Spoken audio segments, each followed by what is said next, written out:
buenos días, señoras y señores. Bienvenidos. Es para mí un placer darles la bienvenida hoy tanto a las personas que nos habéis acompañado, nos estáis acompañando aquí en esta sede central de la Cámara de Comercio de la misma Puerta de Alcalá, como a las personas que están conectadas. Bienvenidos a todos.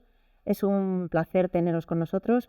Bienvenidos a este nuevo foro de empresa familiar que promovemos junto a Fundación Numa, con el compromiso de apoyar el crecimiento y sostenibilidad de las empresas familiares.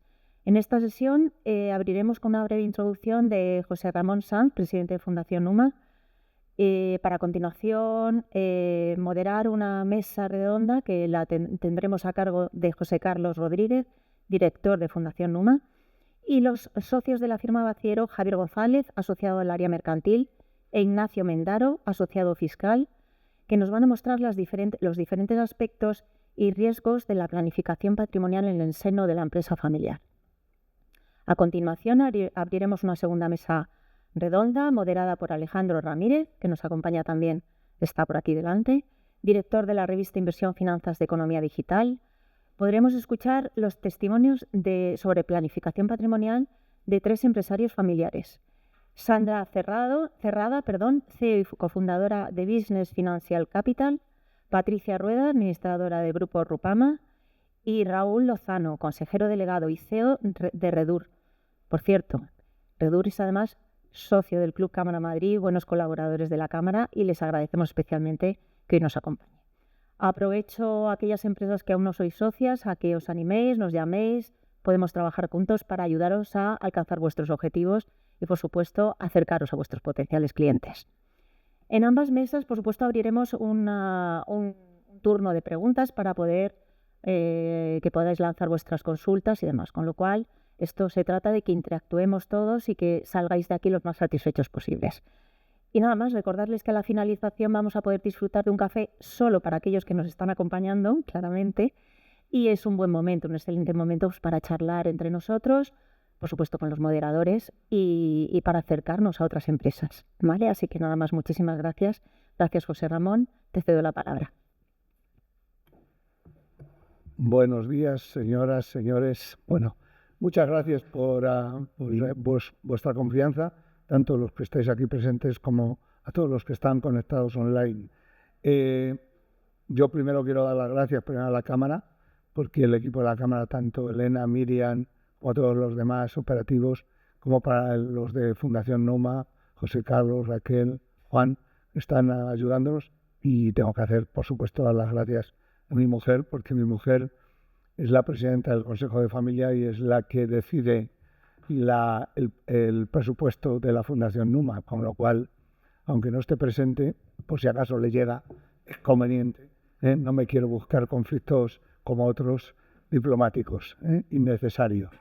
Bien, yo tengo que decir que lo primero, estas gracias y luego un ruego.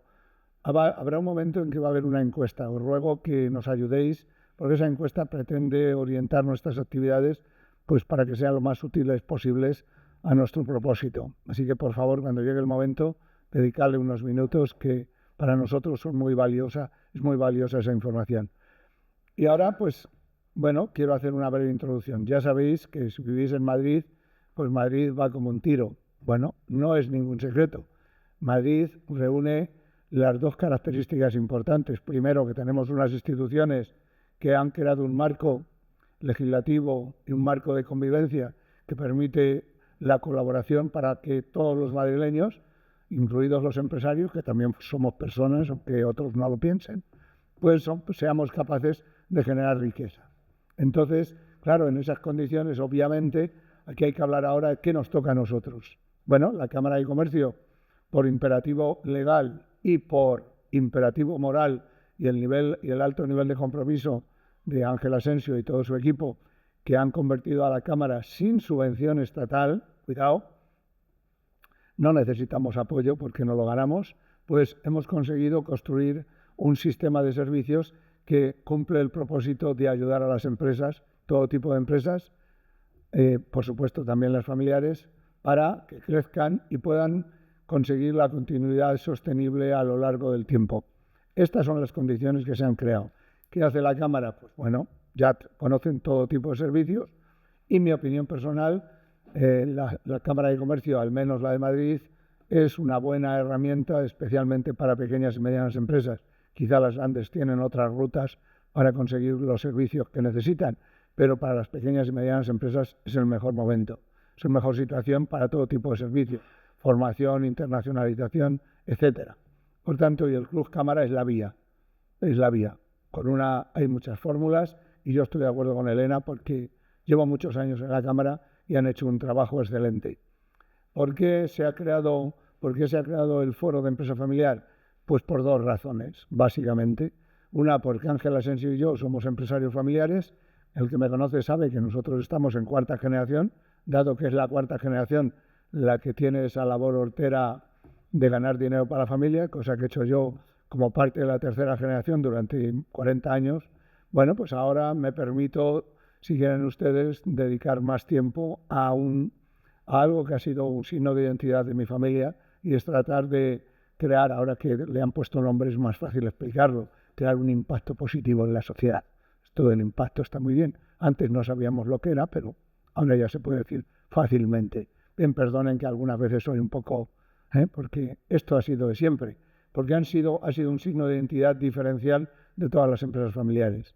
Las empresas familiares siempre pensamos en generaciones, no pensamos en años. Para nosotros el corto plazo es una generación, el largo plazo son varias generaciones. Lo de cada año, bueno, pues mire, ¿qué quiere que le diga? Es la necesidad de adaptarnos a los entornos que no siempre son favorables. Yo he sido jugador de voleibol y he sido entrenador y le decía a mis jugadores, salir ahí y tenéis que tener una cosa en la cabeza. El árbitro a veces es neutral. Lo normal es que pueda ser un reto adicional para que nosotros consigamos nuestro propósito. Pero en las empresas familiares, por ejemplo la mía, empezamos en el año 29. ¿Qué hemos vivido desde entonces? Una guerra civil, una depresión, una guerra civil, la crisis del 30, una guerra mundial, etcétera, algunas crisis adicionales, luego vino la del 92, etcétera, 2008, burbujas, pero al final nosotros lo que seguimos siendo es empresarios, porque no hemos olvidado nuestro propósito de crear riqueza para nuestra familia, por supuesto, y luego eso se proyecta a toda la sociedad, y nuestro compromiso y vocación de hacerlo a través de generaciones. Con lo cual, al final, lo digo porque ahora hay muchas veces que pensamos que el entorno es desfavorable. Pensar, por favor, por un momento, que el que tenga más de 30 años, que somos la mayoría de los que hay aquí, ¿cuántas hemos pasado? Pues entonces hay que volver a los orígenes. Nosotros tenemos la capacidad de seguir creando riqueza en cualquier escenario y ese es el propósito. ¿Y por qué se creó el foro? Pues esa es la razón. Primero, porque creemos que las empresas familiares, que son el 80% del Producto Interior Bruto de todos los países a lo largo de toda la historia de la serie temporal, somos importantes porque somos el 80% del empleo privado y, por supuesto, entonces, si creemos en ello, debemos apoyarlas. Y como Ángel Asensio también es esto, pues creamos el Foro de Empresa Familiar, que es un lugar de encuentro de familias empresarias y de empresarios pues, para que intercambiemos experiencias y hagamos negocio entre nosotros, porque obviamente todos nos dedicamos a una serie de cosas y esos intercambios pueden generar riqueza para todos los demás. Y esto que hacemos hoy pues no es ni más ni menos que una jornada que forma parte de ese propósito de, por un lado, sensibilizar a las familias empresarias de que somos necesarias en cualquier momento como empresarios en cualquier país y la segunda parte que lo hemos hecho y lo seguiremos haciendo. Y bueno, pues la información que ahora Baciero nos va a hacer llegar creo que es muy importante. Este es un perímetro de la gestión patrimonial. No olvidéis que el patrimonio no afecto a la empresa suele ser la principal fuente de financiación de la empresa familiar, sobre todo las pequeñas y medianas, bien porque hacemos ampliaciones de capital o bien porque la ponemos como garantía de créditos que si no seguramente no nos darían. Pero ahora también nos van a decir que eso tiene ventajas y riesgos y que sería conveniente tomar conciencia de ese escenario y protegernos precisamente para cumplir nuestra vocación de continuidad sostenible de nuestras actividades empresariales a lo largo de generaciones. Y ahora, pues ya con esto, ya estamos en suerte y ya les paso la palabra a estos señores y yo me pongo ahí, que de paso aprovecho yo para aprender un poco. Gracias. Muchas gracias, José Ramón. Muchas gracias, Elena. Bueno, más que una... Claro, Elena como me tiene aprecio, pues dice, es una mesa redonda, pero en realidad va a ser más bien una entrevista porque lo que queremos es precisamente que esos dos profesionales de Baciero nos ayuden a aclarar una serie de cosas. Muchas gracias, Javier. Muchas gracias, Ignacio. Cuando se pone en marcha un proyecto, normalmente, bueno, pues uno pone todos los recursos, ¿no? Con la idea de apostar por la continuidad y por el crecimiento de la empresa. También los recursos personales, quiero decir, la atención, ¿no?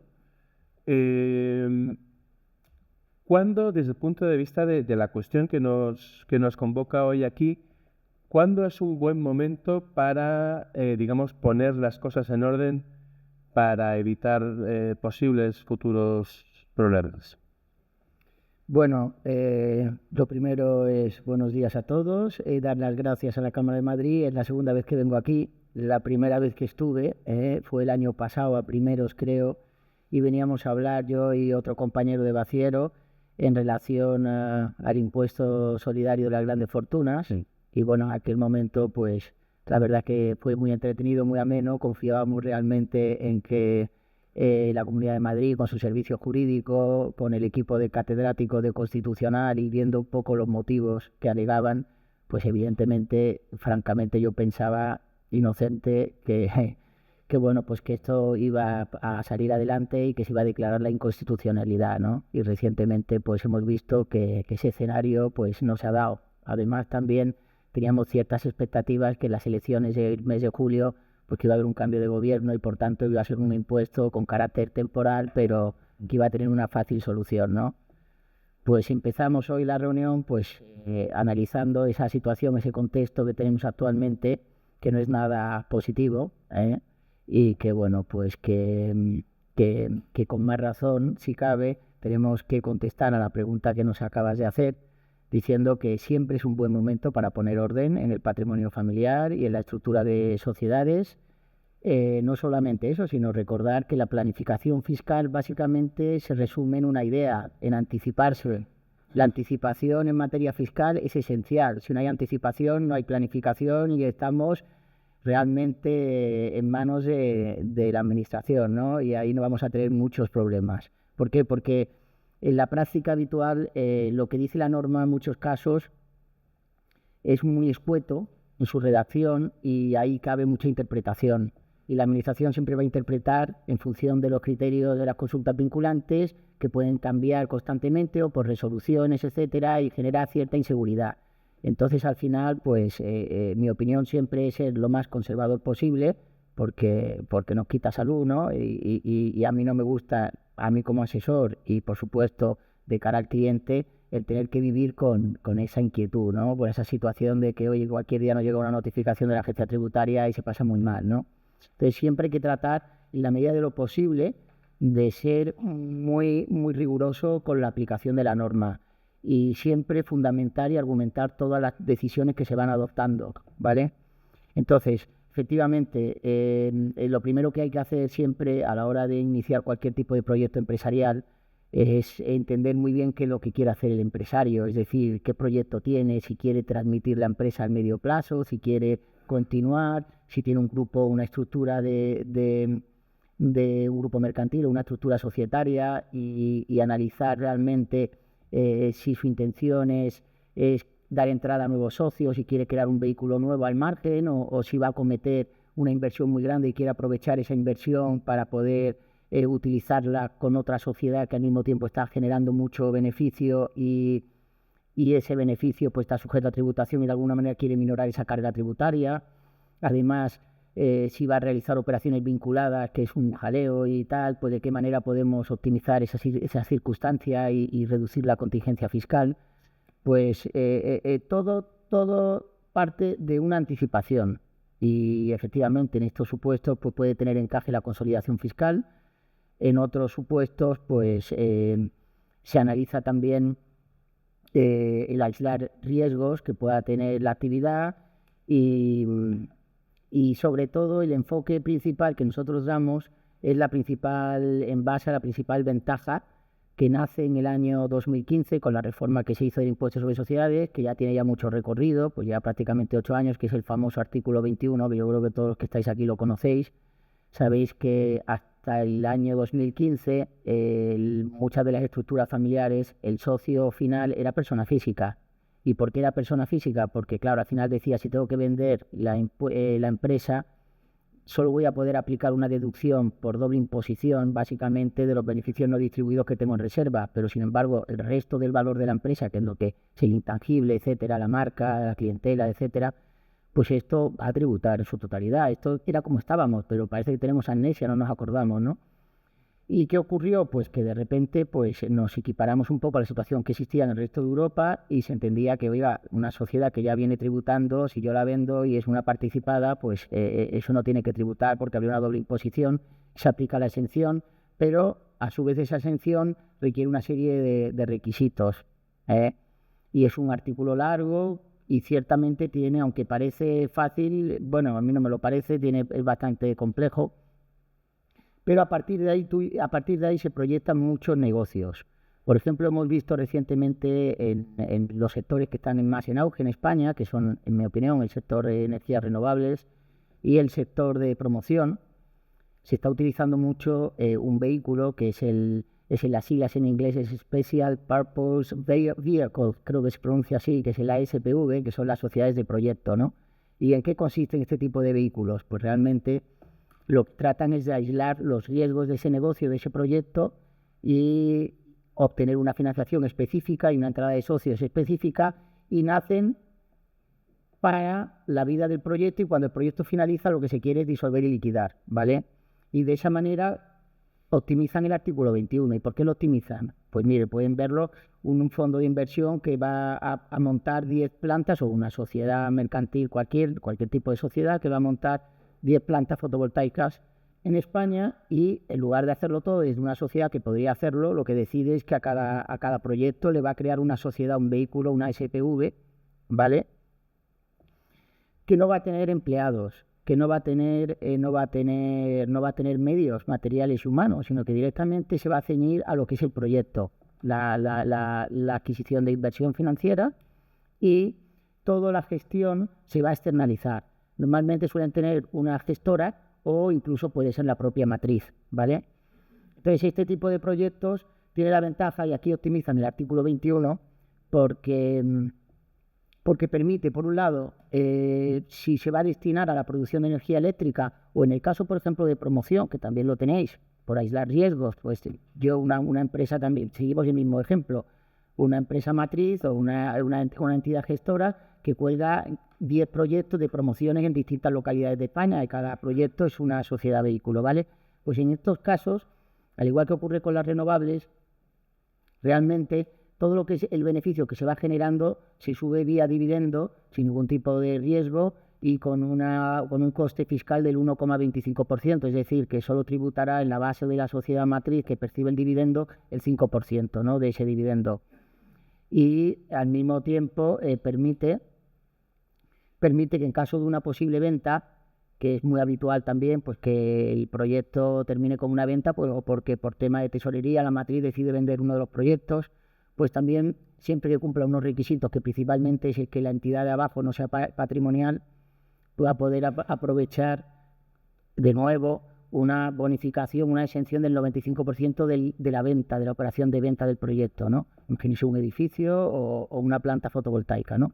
Entonces, en ese sentido, nos damos cuenta de la importancia que tiene planificar. Todo está perfectamente estudiado y recientemente, pues por dar un poco de actualidad en tributos, no sé, creo que hace unos meses, la Dirección General de Tributo, en consulta vinculante, ha cambiado el criterio respecto a una SPV que se dedicaba a la actividad de energía renovable, en la que entendía que los actos preparatorios, es decir, la fase de desarrollo, evaluación de terreno, interconexión de red, obtención de licencias, en sí se puede entender que ya es susceptible de generar una actividad económica con independencia de que tengan todo externalizado y que en la propia sociedad no haya nada. Pero curiosamente entienden que es una actividad en sí y que por tanto no es una entidad patrimonial y pueden aplicar en la operación de venta de esa planta, van a poder aplicar el criterio de la exención del artículo 21, ¿vale? ¿Qué ocurría anteriormente? Pues que anteriormente, pues la administración anteriormente lo que se ha venido aplicando entendían que todo lo contrario, que la fase de desarrollo del proyecto no era realmente el inicio de la actividad de la obra, de la instalación de plantas, y que era una fase meramente preparatoria que no suponía la realización de una actividad económica, y que la entidad, dado que no tenía medios materiales y humanos, entendía que era una entidad patrimonial y negaban la aplicación del artículo 21. Pues yo creo que por aquí, Sí, yo por añadir a lo que comentabas, Nacho, a ver, preguntaba con Carlos que cuál es un buen momento para empezar a poner en orden en nuestra casa al final. Yo creo que desde el principio, desde que llegamos, desde que tenemos la sociedad, la constituimos, empezamos con ella. Obviamente, si hablamos de sociedades que llevan generaciones, hablaba José Ramón de 4 generaciones en su familia. Cuanto antes empecemos a poner orden, va a ser mejor. ¿Por qué? Porque hablaba Nacho de planificación fiscal, obviamente, cuanto más camino hayas andado, más cosas vas a tener que modificar a continuación. Entonces, luego hay otro tema, que es el tema del poder de decisión. Cuando la sociedad está constituida por un empresario, un socio fundador único, el poder de decisión es único. Al final es él quien va a decidir qué se hace en la compañía. Si pasamos a una sucesión, a herederos, a quien se quede la compañía después, pues probablemente, si no lo tenemos organizado, van a ser diferentes y diversidad de opiniones quien va a tener que estar tomando toda esa serie de decisiones. Por tanto, la estructuración va a ser más complicada. Ahora después hablaremos un poquito de lo que son los protocolos familiares y de cómo podemos estructurar todo esto para evitar inconvenientes a futuros. Muy bien. ¿Vosotros en vuestra experiencia pensáis que sigue habiendo confusión en la gente entre el patrimonio personal y familiar? Totalmente. Es que lo ha comentado también José Ramón antes. Dice, ahora mismo para obtener financiación, muchas compañías todavía nos exigen o nos solicitan que garanticemos personalmente. Es algo que ocurre continuamente. Nosotros lo vemos a diario. Constitución de sociedades. Hablo de empresas recientes, pero también aplica a las anteriores. Se constituyen con activos personales, ordenadores personales, etc. Que luego al final siguen utilizando tanto para la empresa como para su actividad personal, diaria y demás.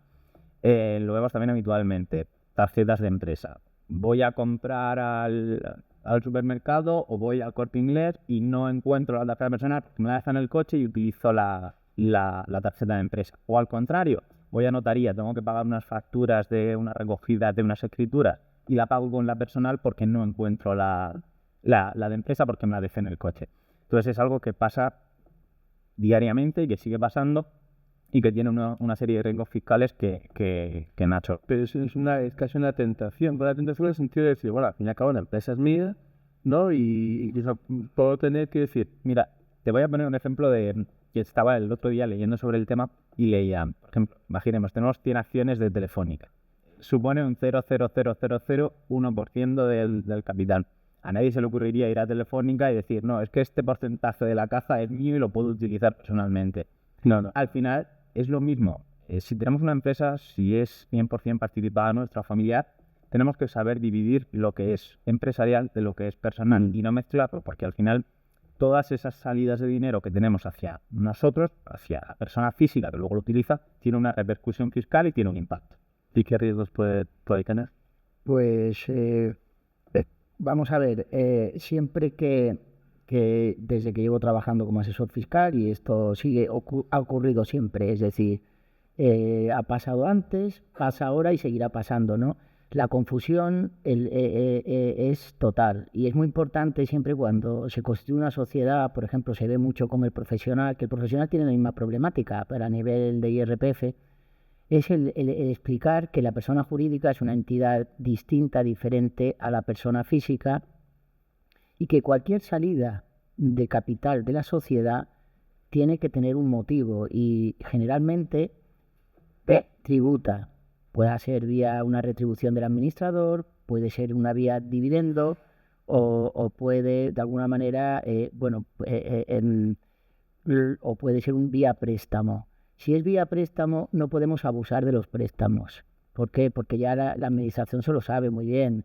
Entonces ya sabemos que por un lado existe una operación vehicular, hay onerosidad y tenemos que devengar intereses, tenemos que formalizar un préstamo, incluso pasarlo por la comunidad como exento.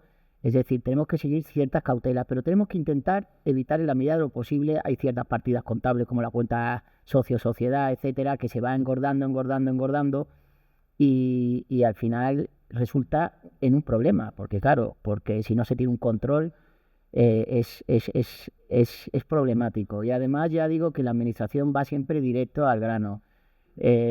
Una sociedad que tiene vehículos para uso privativo del socio o un inmueble, una casa en la playa, o cualquier otro tipo, o la propia vivienda, estos activos tienen que de alguna manera retribuirse al socio, es decir, tiene que haber o bien que se le impute si tiene una relación mercantil con la sociedad o laboral, si procede, se le tiene que imputar como una retribución en especie y tiene que tributar en el socio como IRPF para su afectación. Lo digo por esto, pero también con la cotización de autónomos que genera mucho conflicto. Tiene que tener el socio, tiene que ser consciente también de que si usa un vehículo en la empresa, que recientemente la administración ha emitido una nota y ha dejado ya bien claro que ellos van a tributar del 80% para uso privativo del vehículo.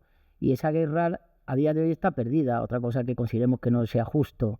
Pero sobre todo lo que tenemos que entender es que al final actuamos de esa manera, dejamos viajes al Caribe entre gastos o a Euro Disney o tenemos una empleada del hogar en la sociedad y pensamos que, bueno, si no me llaman, pues oye, son gastos y ya vemos cómo lo hacemos, ¿no? Pero claro, al final, si te descubren el pastel por una comprobación, tenéis que entender que la regularización va a suponer la eliminación del gasto deducible en el impuesto sobre sociedades, pero es que además vas a tener que tributar por lo que has perdido como gasto al 25%, vas a tener que tributarlo en IRPF con una sanción y en este caso será, dependiendo de una retribución en especie o una aplicación de un dividendo encubierto por la condición de socio. Al final te sale mucho peor, o sea, además es preferible tratar en la medida de lo posible de entender que un vehículo mercantil tiene que tener todo su patrimonio afecto a la actividad y tratar de educarlo de alguna manera y evitar la confusión porque hace daño, porque independientemente, imagínense que tenemos un caso de una sociedad profesional y estamos defendiendo la imputación, la actividad del socio y realmente la administración no se ciña al gasto particular, sino va directamente a tratar de incrementar la base del rendimiento de actividad del socio profesional, buscando una fórmula de imputación conforme establece la normativa del impuesto sobre sociedades, del socio profesional, de un 75-25, por ejemplo. Y claro, si tratas de defender cualquier otra fórmula de retribución al socio, que vean el inspector de turno que tienes ahí metido de Euro Disney, viaje, o que tienes a la empleada del hogar, no te va a ayudar. Y tampoco en caso de acudir al tribunal. Es decir, hay que intentar ser serios y dar una imagen seria en las sociedades mercantiles. Y yo creo que esto se está educando y cada vez hay menos casos en los que realmente hay bienes de uso privativo en una sociedad mercantil. Y si los hay, se están imputando, o si hay un uso de vivienda y un contrato de arrendamiento, no hay problema. Pero se está haciendo ahora, yo creo que se está tratando de hacer, por lo menos que lo que a mí me consta, se está mejorando bastante. Yo además, añadiendo a Ignacio, sumaría la doctrina mercantil sobre la teoría del levantamiento del velo. Al final es una cuestión que es difícil de aplicar, que cuesta, pero lo que presupone es, si no hay diferencia entre patrimonio personal y patrimonio empresarial, no va a haber limitación de responsabilidad en la sociedad. Si no aislamos lo que hacemos en la sociedad, ya diferimos el límite, ya hay confusión entre personalidad jurídica y personalidad de la propia persona física y se resquebraja, ya no hay límites de responsabilidad. Podríamos hablar de no limitación de responsabilidad. Entonces, bueno, yo creo que es un aspecto también muy relevante añadido al fiscal. Y es que quería hacer otra pregunta también, un par de preguntas. Una de ellas es, ¿resulta tentador a la hora de crear un patrimonio, digamos, al margen de la actividad empresarial, invertir en el mismo sector que trabajamos, puesto que es el que conocemos, y realmente lo de invertir en algo que no conoces es siempre una mala idea. Pero por otro lado, también hay una necesidad de diversificar, ¿no?, las inversiones. Eso también es, pues eso realmente es muy conveniente. Por un lado eso, y por otro lado, la inversión en inmobiliario. ¿Qué papel tiene esto? Yo, a ver, respecto de la diversificación, es cierto que al final es una base para evitar riesgos. Al final tú hablas con cualquier consultor, cualquier personal de inversor, personal de banco, y te va a decir que diversifiques. Ahora bien, también creo que hay que tener en cuenta en qué sector estamos y dónde nos metemos. Y pongo un ejemplo para que se vea lo que quiero decir. Si estamos hablando de un empresario que tiene, por ejemplo, un concesionario de vehículos o varios, y dice, no, pero es que mi sueño desde pequeño es tener un restaurante. Bueno, vamos a ver, ¿tienes conocimiento del restaurante? ¿Conoces proveedores? ¿Sabes cómo funciona el sector? ¿Sabes dónde tenemos que colocarnos? A lo mejor tiene más sentido diversificar, sí, pero diversificar en el mismo vertical. Como conozco el sector de vehículos, tengo un concesionario, pues voy a montar una red de talleres que es un complemento de la venta de vehículos, que puedo dar una garantía adicional, y además ya tengo clientela a la que derivar a mi red de talleres. Entonces, diversificar, desde luego, es una base para evitar los riesgos, pero no una diversificación a toda costa. Hay que entender si nos vamos a meter a un sector, si lo vamos a hacer solos o si vamos a hacerlo acompañados. A lo mejor dices, pues me asocio con una persona que lleve en ese sector de hostelería durante muchos años porque quiero empezar a entrar, y así conocer de forma el mercado, de forma, pues, poco a poco. Pero también se puede invertir a lo mejor en un fondo, creo que lo tenga... Claro, al final, sí, claro, al final una inversión en un fondo, desde luego, esto y te va a dar una rentabilidad adicional, pero ya sin una inversión más a la que no te tengas que dedicar tú diariamente, y que no dependa de tu conocimiento. Yo, por ejemplo, inversión, pues yo no soy especialista en finanzas, pues hago una inversión pasiva. Me dices que otra persona sea la que gestione este fondo para darme una rentabilidad adicional. En relación al tema inmobiliario, hay una idea que yo creo que ya todos también tenemos claro, que bueno, que para poder realizar actividad inmobiliaria se necesita tener una persona contratada de jornada completa, y tenga régimen con una relación laboral, y igual pues esto viene recogido en el impuesto sobre sociedades, en el artículo 5, y tiene un efecto muy importante. ¿Y por qué tiene un efecto muy importante? Porque, como hemos dicho, si la entidad se considera patrimonial, es decir, si por ejemplo entendemos que no tengo la persona contratada a jornada completa, no voy a poder aplicar, por ejemplo, las ventajas del artículo 21, ¿vale?, en relación a la venta de cualquier entidad. Si quiero vender esa entidad, no voy a poder aplicármelo. Y además tampoco me dejan aplicar el artículo 29, que es el que nos permite, que también es interesante para planificar la reducción del tipo impositivo durante el primer periodo con resultado positivo y el siguiente.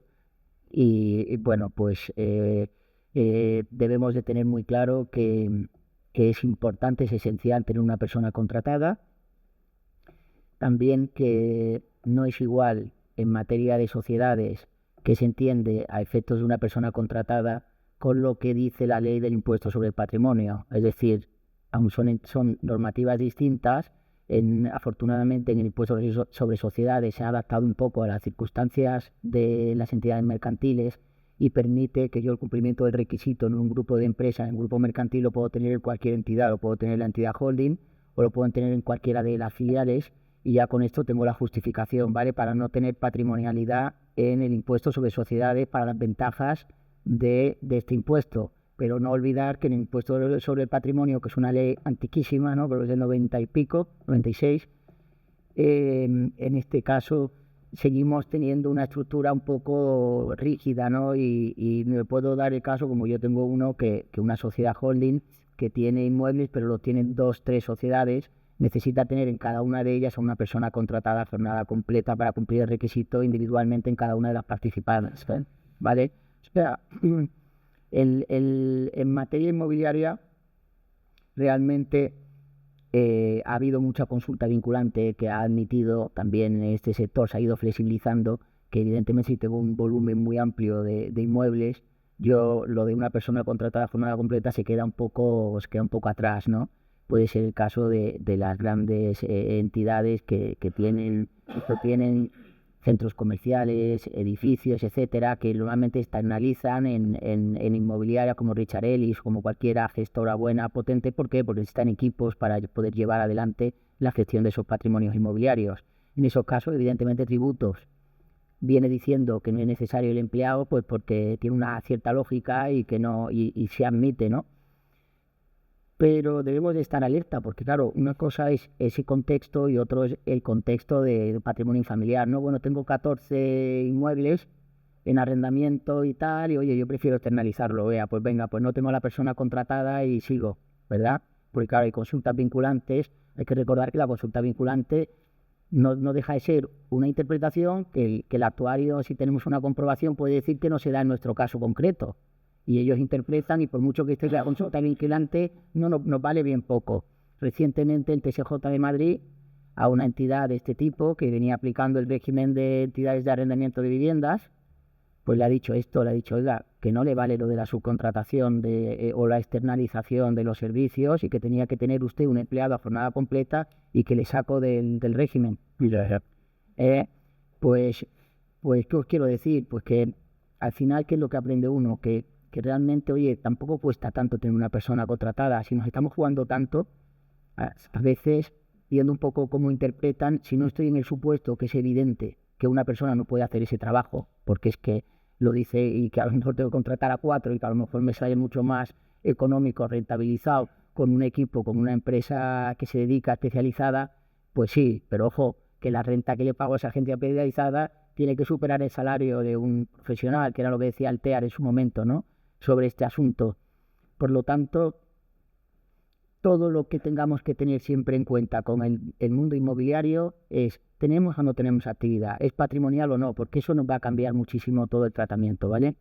Y para eso tenemos que tenerlo y acordarnos también, por supuesto, en los patrimonios familiares, que en el impuesto sobre el patrimonio hay que ser terriblemente riguroso con ese sentido y tener perfectamente ordenado y por supuesto, no vale cualquier tipo de contrato, sino que tendrá que ser un auxiliar que dedique el tiempo a jornada completa, no admiten el pluriempleo en consulta vinculante que salió recientemente. Es decir, que tratemos siempre de afinar lo máximo posible porque nos jugamos mucho, ¿no? Imagínate, nos quitan una exención de un patrimonio inmobiliario por no haber hecho bien cualquiera de los requisitos que nos pide la exención del impuesto sobre el patrimonio y nos ponemos en un problema, ¿no? Porque ahora ya sabemos que tenemos un escenario que vamos a convivir con el impuesto de patrimonio los próximos años, con lo cual hay que volver otra vez a ser muy riguroso y todos los años revisar las estructuras y confirmar que cumplimos los requisitos de la exención. Pues yo me gustaría apuntar una cosa, ya añadido a la parte de actividad de inversión inmobiliaria, más bien a los inmuebles que tenemos afectos a la actividad económica. Al final, nos ha pasado con clientes que crecen, tienen que moverse, trabajaban en una nave, tienen que moverse hacia otra y siguen teniendo dos inmuebles dentro de la misma sociedad. Nuestra recomendación habitualmente suele ser: saquemos el inmueble que no se destina a la actividad económica. ¿Por qué? Porque es un riesgo adicional a la actividad del negocio que no tenemos por qué tener ahí. Lo podemos sacar a otra sociedad, y si ese inmueble secundario, que era desde donde empezamos a trabajar, tiene una contingencia o un pasivo, no nos va a afectar a la actividad del negocio. Y luego, por otro lado, también eso ayuda, por ejemplo, para quien esté pensando en un proceso de venta. Cuando venga un potencial comprador, el potencial comprador normalmente no quiere un inmueble que no está afecto a la actividad, lo que quiere es lo que es el negocio con todos sus activos que se destinan al negocio. Entonces, es un aspecto importante a tener en cuenta. Has mencionado, Ignacio, la armonización fiscal. Parece que está aquí para quedarse. ¿Cómo tenemos que hacer frente a eso? Bueno, ya lo estamos haciendo, ¿no? Me imagino, el que no lo esté haciendo va mal, ¿no? Yo creo que básicamente la normativa del impuesto sobre patrimonio, yo trato de simplificar, como habréis visto, y yo me centraría básicamente en las dos fórmulas que tenemos para minorar la cuota del contribuyente. La primera de ellas es el límite de cuotas, que ya todos conocéis, me imagino. El límite de cuotas hay que analizarlo con calma cada ejercicio y tratar de no salirnos y optimizar al máximo la reducción del 80% en el impuesto sobre el patrimonio, ¿vale? Esto es importante. Y luego, por supuesto, el control de la sociedad familiar, del grupo familiar, para buscar la exención del impuesto, entendiendo que hoy en día pues es muy sencillo que más del 50% del activo podamos afectarlo a una actividad, que además existe una terminología que se llama la patrimonialidad sobrevenida, que lo que viene a decir es que, hombre, si yo tengo un grupo familiar del que cuelgan 3-4 empresas y vendo una de ellas y como consecuencia de eso pues resulta que he hecho la venta de mi vida y tengo en el balance de la holding, resulta que tengo 20 o 25 millones de euros que están ahí porque provienen de una venta, de una transmisión, de una participada que tenía actividad, pues lógicamente no me va a afectar al cómputo de la exención, es decir, no se va a computar como valores no afectos. Pero claro, ese es el primer test que hay que controlar, pero luego existe el segundo test, que es el verdaderamente complejo y es el que va a generar más conflictos en los próximos años, que es el famoso test de activos necesarios para realizar el alcance de la exención respecto a los activos necesarios para poder realizar la actividad. Perdón, para poder realizar la actividad. Y en este caso hablamos del patrimonio financiero, es decir, la administración, en el supuesto que hemos visto, la venta de la participada, tengo 25 millones en tesorería, y en el año 1, pues que acabo de realizar la venta, evidentemente no creo que se metan conmigo, espero, ¿no? Pero claro, van pasando los años y ahí en tesorería, por el motivo que sea, los socios, el grupo familiar, pues no quiere repartir dividendo y lo que tiene es que reinvertir ese dinero de alguna manera, tiene que afectarlo a actividad. Entonces, ahí está el dilema, ¿qué hacer con ese dinero, no? Entonces, bendito problema también, ¿no? Pero claro, la administración te lo va a resolver muy fácil, te va a decir o distribuye dividendo o yo considero que esas carteras, porque realmente al final ese dinero para sacar rentabilidad tiene ese equipo maravilloso de banca privada que te van a dar una rentabilidad que es de lo que se trata, ¿no? Que sería lo más razonable. Pero claro, esa parte proporcional que representan esas carteras financieras técnicamente deben de tributar en el impuesto sobre el patrimonio. No hacerlo, pues entramos en una situación en la que existirá siempre una contingencia fiscal. ¿Y qué hacer? Pues yo lo que creo es que es importante reinvertir si se va a reinvertir, y si no, pues asumir ese coste fiscal y no entrar en conflicto, o bien decidir repartir ese dividendo ya al socio final. Lo que pasa es que, claro, en el contexto que estamos ahora, con un tipo marginal en la base del ahorro del 28, tampoco lo aconsejaría, ¿no? Porque también cuando vamos a repartir un dividendo, igual que un gestor de banca privada nos va a decir que un fondo, cuando vamos a invertir, nos habla del histórico, nosotros también, desde el punto de vista fiscal, tenemos que ver el histórico de la base del ahorro. Acordaros que llegó a estar a 15, a 18 la base del ahorro, al 21 mucho tiempo, que estamos ahora al 28, no es momento de moverse mucho, ¿vale? Así que... Y en la vida de una familia empresaria hay momentos que ponen, digamos, en riesgo pues la continuidad, como es la sucesión y la testamentaría. ¿Cómo tenemos que estructurar el patrimonio y la empresa para hacer frente a eso? Pues mira, nosotros cuando hablamos de empresa no familiar, lo que habitualmente recomendamos es, oye, tengamos un pacto de socios donde regulemos cómo se va a organizar la sociedad, cuál va a ser su órgano de administración, cómo se va a retribuir a los administradores, cómo se van a adoptar las decisiones. Claro, cuando estamos hablando de una empresa familiar, ese pacto de socios quizás no es la herramienta más útil. Entonces, lo que pasamos a un protocolo familiar. En ese protocolo familiar, ¿qué podemos regular? Pues además de todas las cuestiones que os he dicho, otra serie de cuestiones que atañen a lo que es la familia, o a socios que son familia, o incluso a socios que no son familia y potencialmente pueden serlo. En ese tipo de cuestiones pues se llegan a regular aspectos como en qué régimen se va a casar nuestra descendencia. Oye, pues si quieres pertenecer a la sociedad tendrás que casarte en un régimen de separación de bienes, o para acceder a trabajar en la empresa familiar tendrás que tener un nivel de formación X.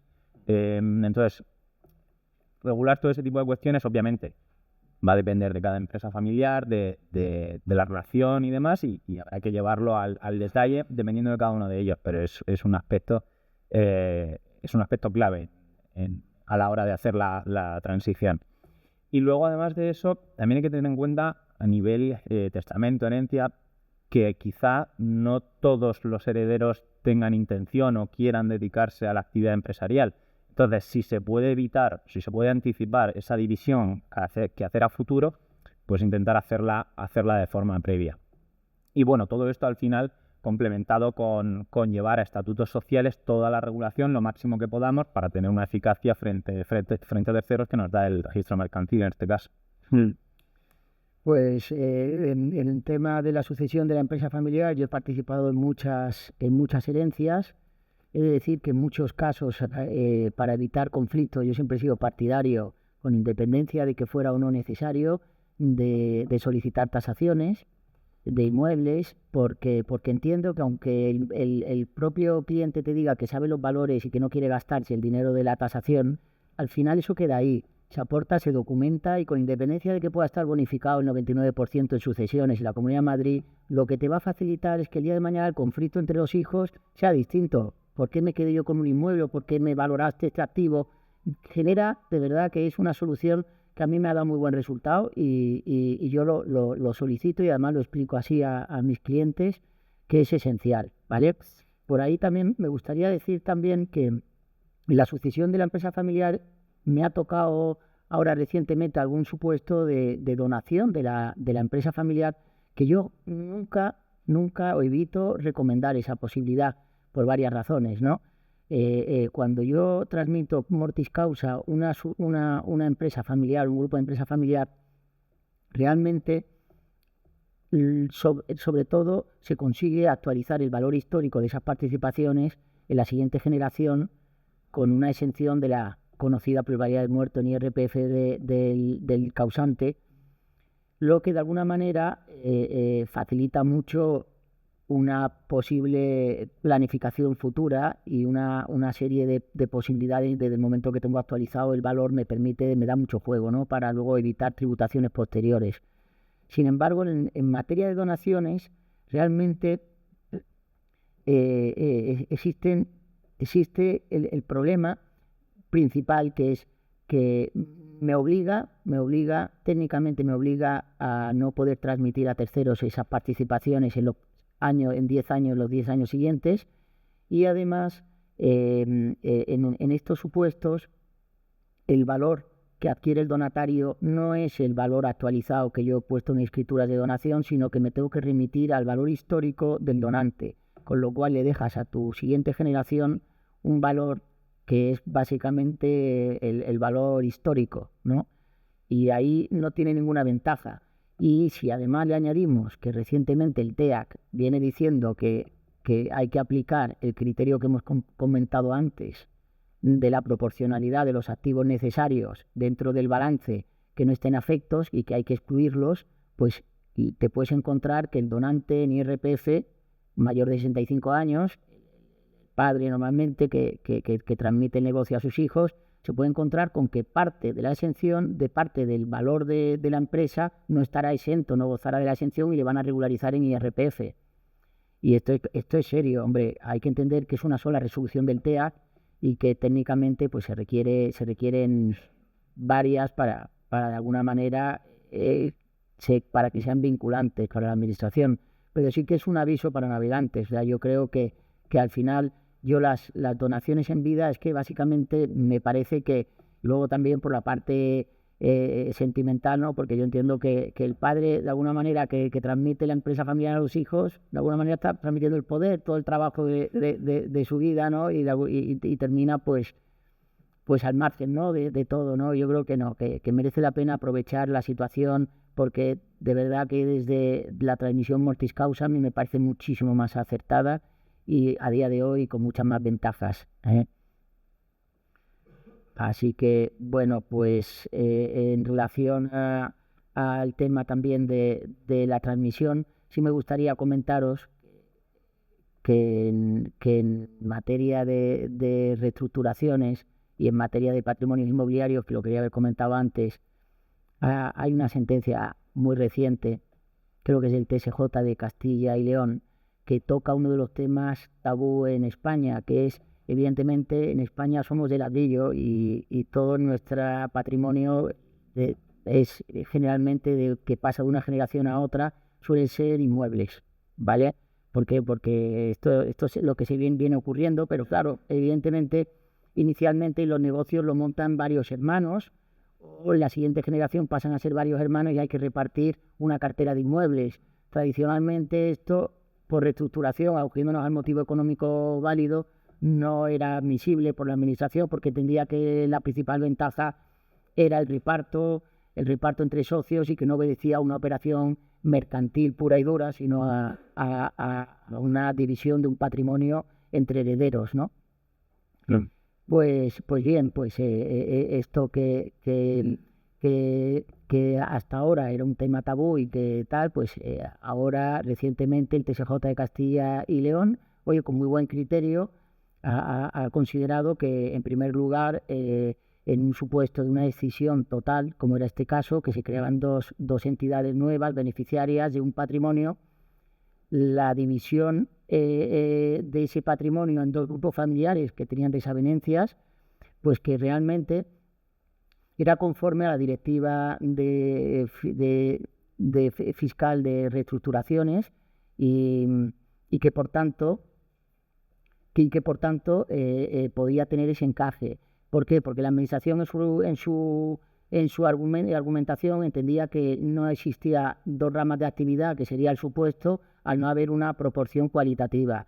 En la ley del impuesto sobre sociedades, a diferencia de la ley mercantil y de la normativa de la Unión Europea, aquí nosotros en España tenemos, para que una decisión total sea válida, se tienen que cumplir dos proporciones. La proporción cuantitativa, que básicamente es que si yo era socio de una sociedad y pasan a haber dos, pues tengo que tener la misma proporción en función del valor de mi participación social, que es algo lógico y razonable. Pero la otra que tenemos en el impuesto es la cualitativa. La proporción cualitativa viene a decir que yo, si creamos dos sociedades, tengo que tener participaciones en ambas sociedades. No puedo dejar mi participación en una con unos bienes y dejar a otros en la otra, ¿no? Y claro, te admitirían ese supuesto si ambas constituyeran ramas de actividad. Pero claro, ¿qué ocurre? Que en el mundo inmobiliario solo hay una sola rama de actividad, por lo tanto se va a incumplir ese requisito. Entonces, lo que de verdad lo que te dice el TSJ es que ese criterio no es válido. Que la administración tenía que haber aplicado la cláusula antiabuso, que está en el artículo 89, y haber tratado de plantear que la finalidad principal era una ventaja fiscal o que era un fraude o una evasión fiscal, y que en ningún caso se trataba de una operación que estuviera dentro de ese régimen de reestructuraciones. Pero que no puede alegar que no son ramas de actividad y ceñirse a eso. ¿Por qué? Porque eso no es lo correcto y esto no está contemplado en la directiva de la Unión Europea. Bueno, pues ¿por qué es importante? Pues porque esto va a traer cola. Evidentemente es el TSJ, probablemente se recurra por la abogacía del Estado y vaya al Supremo, pero sí que es importante y sí que hay una consulta vinculante también que ya empieza a reflejar estas cuestiones, sobre todo en relación al motivo económico válido, y vuelve otra vez a incidir en que no se trata de que el contribuyente tenga que demostrar a priori que existe motivo económico válido, sino que lo que tendrá que hacer es la administración la carga de la prueba de que realmente la finalidad que se persigue es la de una ventaja fiscal. Y para terminar también, esta consulta vinculante también dice algo muy importante, porque como os he dicho al inicio, hasta el 2015 casi todos los patrimonios familiares, el socio final era persona física, pero luego ¿qué ocurre? Que con el cambio normativo nos dimos cuenta que el 21 era el vehículo adecuado y crear la estructura holding era la mejor fórmula, pues sobre todo para la venta futura de las empresas, ¿no? Entonces hubo un aluvión de operaciones de reestructuración en las que se hacían aportaciones no dinerarias de las participaciones de esas sociedades a una entidad holding y esto provocó efectivamente primero una reforma del artículo 21 y el que se dijo claramente que se necesitaba mantener al menos 2 años, ¿no? Las participaciones antes de transmitirlas desde la entidad holding, porque si no te iban a aplicar la tributación de todo el diferimiento fiscal. Pues bien, esto en esta consulta vinculante también reciente se viene a decir que el mero diferimiento, es decir, lo que yo hago cuando llevo la aportación de mi patrimonio personal a valor nominal a una sociedad mercantil, evidentemente hay una transmisión y esa transmisión se valora a valor de mercado. Pues ese valor de mercado, acogiéndome a este régimen, no tributa, hay un diferimiento. Ese diferimiento, lo que dice la norma es que antes era el miedo que realmente teníamos los asesores, porque realmente podía generar, si la operación no entraba dentro del ámbito de la neutralidad fiscal de este régimen, podía generar una contingencia fiscal en IRPF muy elevada, porque imagínate, si estoy valorando a 3, 4 millones las participaciones y no estoy tributando en IRPF, pues ese diferimiento, porque no viene a ser un diferimiento fiscal, podía ser susceptible de regularización. Y lo que dice ahora la consulta, que también va a colación con esto que estamos comentando, es que el diferimiento se encuentra implícito dentro del propio régimen de neutralidad. Es decir, es uno de los motivos por los que te acoges a ese régimen y que, por tanto, no debería regularizarse, ¿vale? Lo que supone que a la hora de que la Administración trate de probar que nosotros hemos acogido a este régimen con la intención principal de un ahorro fiscal, de una ventaja fiscal, en lugar de un motivo económico válido, por ejemplo, pues que el mero diferimiento no nos va a computar tanto en esa aportación, sino que habrá que ir a otro tipo de cuestiones, actualmente también relacionadas con el artículo 21. Por lo tanto, si yo hago una aportación no dineraria para tener una estructura holding con la intención de vaciar las reservas de la sociedad de abajo, pues tenemos que ser prudentes y darnos cuenta que la Administración puede interpretar en ese caso, pero tendrá que probar que yo he hecho toda la estructura principalmente, no digo que pueda haber otros motivos económicos, pero principalmente con la intención de obtener una ventaja y que el dividendo tribute al 1.25% y no al 25%, ¿vale? Por lo tanto, lo que tendremos que hacer en este caso concreto es tratar de justificar que ese dinero que hemos vaciado de reserva lo afectemos a proyectos y a nuevos negocios, de tal manera que pueda entrar dentro de un motivo económico válido. Sí. Muy bien, Ignacio, muchas gracias. Gracias, Javier, gracias a Paciero por prestarse a organizar este evento con nosotros, también a la Cámara de Comercio y al Club Cámara. Estamos sin tiempo. No sé si hay alguna pregunta. Sí, muy breve, por favor. Sí. Gracias a la Cámara de Tumaya ¿En qué medida que tengas IMIs o viajes ayuda a mejorar la situación digital? Bueno, la SOCIMI es un vehículo que, como sabéis, vino a resolver el problema de la crisis inmobiliaria que tuvimos en España. Es un vehículo que en su momento, cuando se aprobó la norma, no tuvo éxito porque tenía unos requisitos que la hacían poco práctico, ¿no?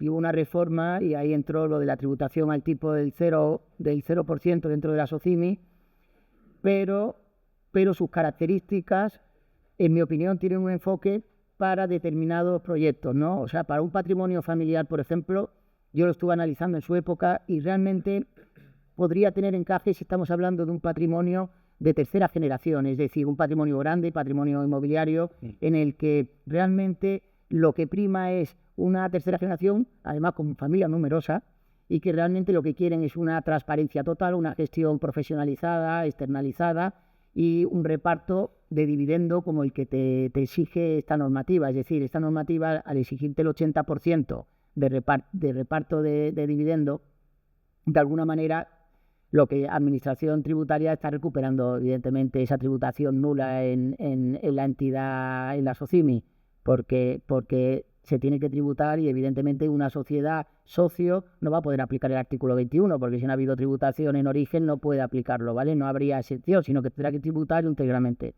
Además, tienen previsto también para el inversor no residente que pueda tener un tipo de gravamen por debajo del 10%, un gravamen especial del 19%, y luego existe ahora, recientemente, que esto es también novedoso, pero que es desde el 1 de enero del 2022, un gravamen especial del 15%, ¿vale? Para los beneficios no distribuidos. Por lo tanto, yo a mí, ¿qué me parece desde el punto de vista fiscal? Pues que tiene encaje, porque lo que sí que permite es la liquidez y el crear un vehículo que tiene que ser cotizado, que tiene unos costes por ello muy altos, porque al ser cotizado ya sabes que hay que actualizar las tasaciones, tiene una gestión mucho más profesionalizada y permite pues eso, que el pequeño inversor pueda entrar y bueno, mira, por ejemplo, en materia de que lo que hemos estado comentando del supuesto del que tiene tantos millones de euros en su cartera porque ha hecho una venta de empresa y quiere pensar en posibles inversiones, hay todo tipo de gama de socimis. Podría haber alguna que tuviera una gestión muy profesionalizada y plantearse si puede comprar el 5%, por ejemplo. Bueno, pues sé que hay más preguntas, pero tenemos que pasar ya a la mesa redonda. Así que de nuevo, Javier, Ignacio, muchas gracias por acompañarnos y ayudarnos a entender todas estas cuestiones. Muchas Muchas gracias a vosotros por invitarnos.